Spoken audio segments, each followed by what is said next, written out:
Hi friends, ఎప్పుడు ఎవరో చేసిన యూట్యూబ్ వీడియోలు, ట్రావెల్ వీడియోలు చూస్తూ ఇంట్లో ఉండిపోకండి. ఇలా అప్పుడప్పుడు ఇంటర్నేషనల్ ట్రిప్స్ వేయండి బడ్జెట్లో. నా ద్వారా బడ్జెట్లో మీకు ఇంటర్నేషనల్ ట్రిప్స్ చూపిస్తాను, ఫాలో అయిపోండి. ఇండియన్స్కి థాయిలాండ్ వీసా ఫ్రీ. మీరు 60 days స్టే చేయొచ్చు. మా వీడియోస్ నుంచి కంప్లీట్ ఇన్ఫర్మేషన్ ఇస్తాను, చూసేయండి ఫ్రెండ్స్. ఫ్లైట్ ఎక్స్పీరియన్స్ అయితే మామూలుగా లేదు ఫ్రెండ్స్. మీరైతే పిచ్చ ఎంజాయ్ చేస్తారు. మీరు కూడా ఇలా ఒక ట్రిప్ ప్లాన్ చేయండి. హోటల్ బుకింగ్కి నేను యూజ్ చేసే యాప్ వీగో. మీరు కూడా వీగో యాప్ ట్రై చేయండి. వీగో యాప్ చాలా అప్లికేషన్స్ని ఫిల్టర్ చేసి బెస్ట్ ప్రైస్ని మనకి ఇస్తుంది. హోటల్ రూమ్ బుక్ చేసుకునేటప్పుడు మనం చూడాల్సింది స్టార్ రేటింగ్ ఎలా ఉంది, పర్ఫార్మెన్స్ అనేది చూసుకోవాలి. బాగా చెక్ చేసుకొని మంచి హోటల్ బుక్ చేసుకోండి. మేము మా పటాయా ట్రిప్లో మేము బుక్ చేసుకునే హోటల్ బెట్సన్ పటాయా, చాలా బాగుంది హోటల్. ప్లస్ విత్ బ్రేక్ఫాస్ట్ ఆప్షన్ని బుక్ చేసుకోండి, ఎందుకంటే బ్రేక్ఫాస్ట్ అన్లిమిటెడ్గా ఉంటుంది. మంచిగా ఫుడ్ తినచ్చు.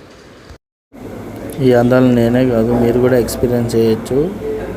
నన్ను ఫాలో అయిపోండి, అన్నీ మీకు స్టెప్ బై స్టెప్ చెప్తాను. చాలా జాగ్రత్తలు తీసుకోవాలి. స్టెప్ బై స్టెప్ అన్నీ మీకు గైడ్ చేస్తాను. Step 1, check in time. International ట్రిప్కి 3 hours బిఫోర్ చెక్ ఇన్ అవ్వాలి. నెక్స్ట్ మనం వెళ్ళే కంట్రీలో స్టేయింగ్ అడుగుతారు. మినిమం 3 days బుక్ చేసుకుంటే సరిపోతుంది. ఇలా స్టాంప్ వేస్తారు.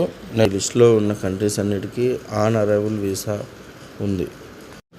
వాటికి కావాల్సిన documents: photo, passport, valid application. ఈ ఫోటోలో చూపించిన అప్లికేషనే on arrival visa application. Form fill చేసి వ్యాలిడ్ అప్లికేషన్ ఇచ్చేసామంటే వీసా వచ్చేస్తుంది. ఇంకా కంట్రీలోకి ఎంట్రీ అవుతారు.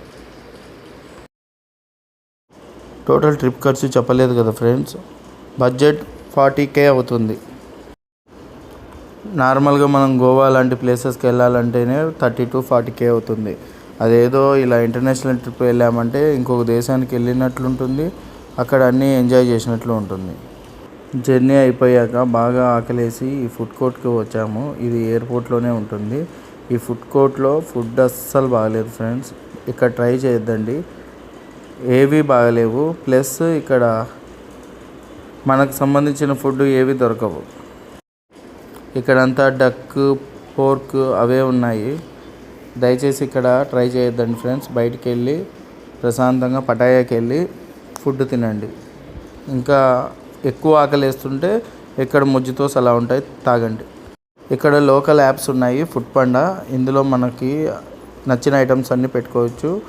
ఫిష్, క్రాబ్ అలాంటివన్నీ.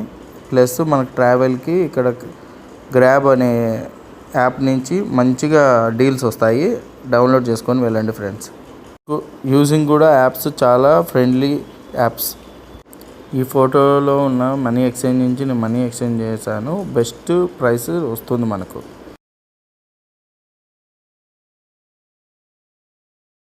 బయటకు వచ్చిన తర్వాత ఎయిర్పోర్ట్లో మనీ ఎక్స్చేంజ్ చేసుకుంటారు కదా, 3,000 to 5,000. వాటితో ట్రాన్స్పోర్ట్కి సిమ్ కార్డు తీసుకోవాలి. సిమ్ కార్డు వచ్చి TrueH సిమ్ కార్డు తీసుకోండి, చాలా బాగుంటుంది. స్పీడ్ చాలా బాగుంది. మేము కూడా ఇదే యూజ్ చేసాము. మీరు రిటర్న్ వెళ్ళేటప్పుడు ఈ ఆర్ట్ కనిపిస్తుంది సువర్ణభూమి ఎయిర్పోర్ట్లో. ఈ ఆర్ట్ని మర్చిపోవద్దండి, చాలా బాగుంటుంది. ఈ ఎక్స్పీరియన్స్ మిస్ అవ్వకండి ఫ్రెండ్స్. ఎయిర్పోర్ట్ నుంచి పటాయాకి వెళ్ళడానికి ఇలాంటి బస్సెస్ ఉంటాయి. వీటిలో వెళ్ళండి. 150 baht మాత్రమే. వచ్చిన తర్వాత రూమ్కి వెళ్ళి మంచిగా ఫ్రెష్ అప్ అయ్యి డే వేస్ట్ అవ్వకుండా ఈవినింగ్ అలా వెళ్ళి మసాజ్ ఎక్స్పీరియన్స్ అవ్వండి. మసాజ్ చాలా బాగుంటుంది బ్యాంకాక్లో. ఫుల్ బాడీ మసాజ్కి 1 hourకి 200 baht చార్జ్ చేస్తారు. మసాజ్ సెంటర్లో ఏమో ఉంటాయని ఎక్స్పెక్టేషన్స్ పెట్టుకోవద్దండి, అవన్నీ ఫేక్. చాలా దెబ్బతింటారు, జాగ్రత్తగా ఉండండి ఫ్రెండ్స్. అలాగే ఫుడ్ మసాజ్ కూడా చేయించుకోండి. నా బెస్ట్ సజెషన్, చాలా బాగుంటుంది. బెటర్ ఎక్స్పీరియన్స్ పొందుతారు. థాయిలాండ్లో డిఫరెంట్ టైప్ ఆఫ్ ఫ్రూట్స్ దొరుకుతాయి, తప్పకుండా ట్రై చేయండి ఫ్రెండ్స్. మీకు అక్కడక్కడ ఇలాంటి బండ్లు దొరుకుతాయి. అక్కడ కూడా ఎగ్ నూడిల్స్ అవి చాలా ఫేమస్, ఒకసారి ట్రై చేయండి. బనానా ఆమ్లెట్ కూడా దొరుకుతుంది, ఒకసారి ట్రై చేయండి. మంచి ఎక్స్పీరియన్స్ పొందుతారు. ఇంకా నెక్స్ట్ వీడియోలో ఎలా ప్లాన్ చేయాలో టూరు గైడ్ చేస్తాను. Bye friends.